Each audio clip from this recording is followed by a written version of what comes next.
Berlin. It was an agonizing calculation.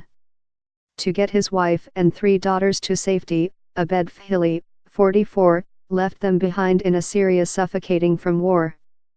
His thinking went, the route through Syria, Turkey and the Balkans is too dangerous. Better to go with just his son, reach a safe country and file for family reunification so the others could follow by plane.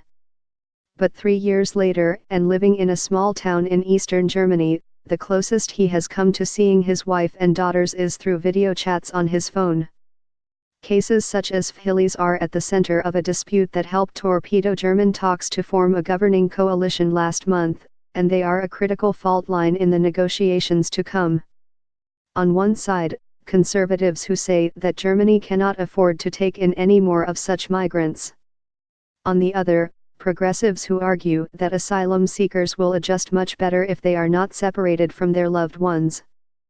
In a country where policies have traditionally been forged through consensus, there is little agreement on what to do with families such as Fhili's. The dispute has become fraught with emotion and symbolism, reflecting an even deeper ideological division over how welcoming Germany should be to outsiders. The refugee crisis once threatened to sink Angela Merkel's career. How did the German Chancellor weather the storm? Fhili is one of roughly 113,000 asylum seekers who have been granted what is called subsidiary protection, a legal permit to stay in Germany for typically 1 year, after which conditions in their home countries are reassessed. Subsidiary protection is different from full-fledged refugee status, which grants family reunification rights for spouses, children, and parents of minors.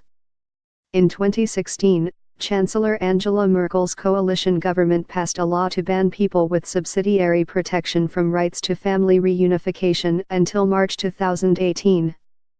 Around the same time, the German government started giving subsidiary protection, not the refugee status, to an increasing number of asylum seekers from war-torn countries such as Syria. Stefan Harbarth, vice chairman of Merkel's party and its Bavarian counterpart, says that granting family reunification rights to all asylum seekers would overburden cities and frustrate integration efforts. Especially if Germany has a more liberal family reunification policy than other countries like Sweden, Austria, the Netherlands, and Balkan countries, we'll create incentives that'll encourage more and more people to come here, he said. Calls to quicken deportation follow a stabbing in Germany. But there are roadblocks. After Merkel admitted more than 1 million asylum seekers in 2015 and 2016, her Christian Democratic Union vowed to take a tougher line on refugee policy. To limit the number of future arrivals, Harbarth and the party want to extend the ban on family reunification for asylum seekers such as Fhili. In coalition talks that followed an inconclusive September election, the CDU was joined in its hardline stance by the pro-business Free Democratic Party. But the third member of the would-be government, the Green Party, advocated an earlier phase-out of the ban.